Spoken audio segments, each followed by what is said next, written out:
আপনাকে আমাকে নাজাতের জরিয়া বানাই দিবেন। সুবহানাল্লাহ। আর এই মাহফিলের মধ্যে আসা এবং বসা এত বড় একটা নিয়ামত আল্লাহ পাক দান করবেন। যখন কোনো বান্দা এই মাহফিলের দিকে অগ্রসর হয়ে মাহফিলের দিকে পা বাড়াইয়া দেয়, আল্লাহ রাব্বুল আলামিন বান্দার প্রত্যেকটা কদমের বিনিময়ে 10টা করে সওয়াব দান করে দেন। চিৎকার মেরে বলেন সুবহানাল্লাহ।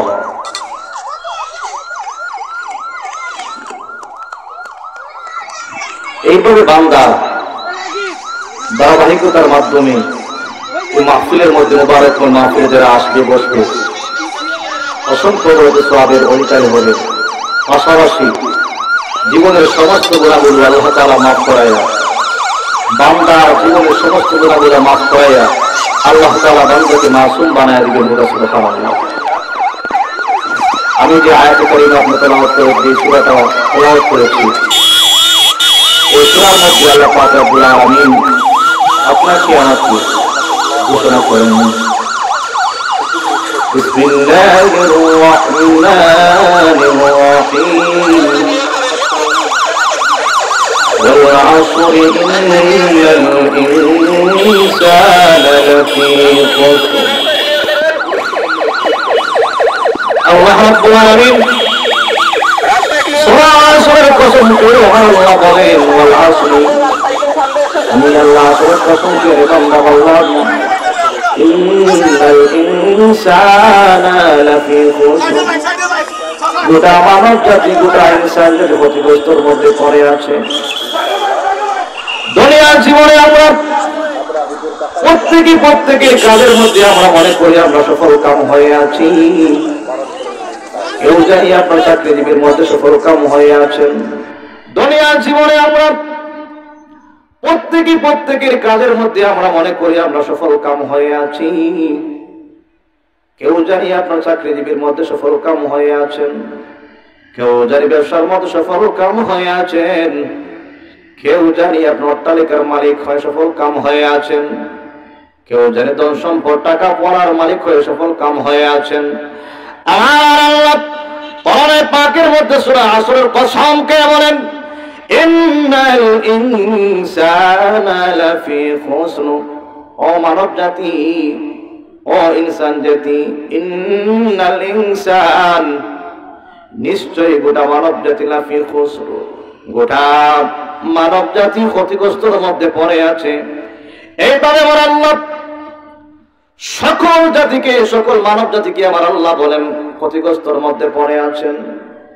কিন্তু আমরা তো মনে করি আমরা সফল কাম হয়ে আছি, কিন্তু মুসলমান না, না, সফল কাম তারাই হইতে পারবে, সফল কামের পথে তারাই চলবে যারা পরবর্তী অংশের আয়াতের অংশে মানবে এবং চলবে। আমার আল্লাহ ওই ছোট্ট সূরা বান্দাকে দান করিয়া বান্দাকে যেভাবে বলেছেন আমরা গোটা মানব জাতি ক্ষতিগ্রস্তর মধ্যে পড়ে আছি, কিন্তু আমরা মনে করি না, না, আমরা তো সফল কাম হয়ে আছি, দুনিয়ায় আখিরাতে আমরা সফল কাম হয়ে আছি। আমরা অনেক সুন্দরভাবে চলছি, অনেক সুন্দর পোশাক পরিচ্ছদ পরছি, অনেক ইজ্জতের জিন্দেগি আমরা পাইছি, আমাদের জীবন তো অনেক সুন্দর। কিন্তু আল্লাহ বলেন না, না, ওই জীবনটা তো সুন্দর দেখা যায়, কিন্তু ওই জীবনটা তোমার সুন্দর নয়, ওই জীবনটা তোমার ক্ষতিগ্রস্তর মধ্যে পড়ে আছে। তারপর আল্লাহ তাআলা ওই ছোট্ট সূরার পরবর্তী অংশের মধ্যে আবার আল্লাহ বলেন, ইল্লাল্লাযীনা আমানু ওয়া আমিলুস সালিহাত, আমার আল্লাহ রাব্বুল আলামিন বলেন ইল্লাল্লাযীনা আমানু, যারা ঈমান আনার পরে ওয়া আমিলুস সালিহাত, ও মুসলমান আমরা যারা ঈমান আনলাম, ঈমান আনার পরে যারা আমরা কালেমা পরিপূর্ণভাবে পড়লাম, কালেমা পড়ার পরে আমরা যারা আপনার পরিপূর্ণভাবে মুসলমানের বিধিবিধান মানা শুরু করলাম, ওয়া আমিলুস সালিহাতের আমল করলাম। ওয়া আমিলুস সালিহাতের আমল কি? ওয়া আমিলুস সালিহাতের আমল হলো দ্বীনের আমল, দ্বীনের ভালো ভালো আমল। وعملوا الصالحات وتواصوا بالحق ও মুসলমান আমার আল্লাহ কিন্তু পূর্বের অংশের মধ্যে বলেছেন যারা ক্ষতিগ্রস্তর মধ্যে পড়বে না, যারা ধ্বংসের মধ্যে পড়বে না, ওদের কাজ হলো কি? ওদের কাজ হলো কি? ওদের কাজ হলো তা ঈমান আনার পরে ওয়ামিলুস সালিহাতের কাজ করবে। ওয়ামিলুস সালিহাতের কাজ কি? ওয়ামিলুস সালিহাতের কাজ হলো ভালো ভালো আমল করা, সুন্দর সুন্দর আমল করা, সুন্দর সুন্দর আমল দিয়ে তারা জীবনকে পরিচালিত করা। এই জীবনকে আমি কিভাবে আপনার পরিচালিত করব? আমার আল্লাহ তাআলা ওই সূরার মধ্যে আপনার পরবর্তী অংশের মধ্যে বলেন ওয়াতাওয়াসাউ বিল হাক্কি ওয়াতাওয়াসাউ বিস সাবর। আমার আল্লাহ কত সুন্দর করে আমাদেরকে সফল হওয়ার জন্য, আমাদেরকে জান্নাত পাওয়ার জন্য আমার আল্লাহ পরবর্তী অংশের মধ্যে আপনার কত সুন্দর আলোচনা করেন ওয়াতাওয়াসাউ বিল হাক্কি ওয়াতাওয়াসাউ বিস সাবর। কারাই ক্ষতিগ্রস্তর মধ্যে নয়, কারা? যারা আমিলুস সালিহাতের আমল করলো, যারা ভালো ভালো আমল করলো, যারা ভালো ভালো আমল করলো, ভালো ভালো পথে চললো। আর ওয়াতাওয়াসাউ বিল হক, যারা সত্যের পথে যারা চললো, সত্যের পথ আপনার বাছাই করে নিল আর হকের প্রতি আপনার থাকলো। ওয়াতাওয়াসাউ বিল হাক্কি ওয়াতাওয়াসাউ বিস সাবর। আর যারা সবর করলো দুনিয়ার জমিনে, যত আপনার সমস্যা হোক না কেন, কোনো ঘাটু আটকা পড়ে গেলে সব সময় ইন্নাল্লাহা মা'আস সাবিরিন, সব সময় তার আল্লাহর উপর ধৈর্য ধারণ করে।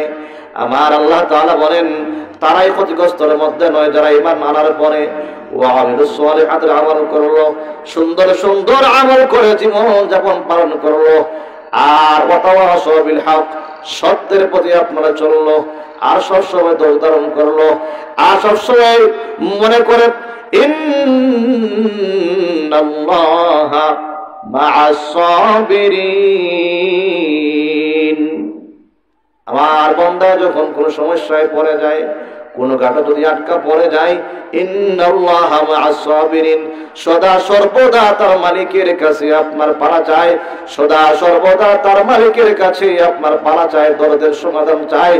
সবকিছুর মালিক হলেন আমার আল্লাহ। এইভাবে যখন বান্দায় যখন তার অন্তরে আসে আর বলে আমার যে কোনো সমস্যায় পড়লাম, অন্যায়ের পথে আমি চললাম না, ভালো পথে আমি চললাম, হকের পথে থাকার পরে আমার অনেক সমস্যা পড়ে গেল, কিন্তু বান্দা যখন বলে ইন্নাল্লাহ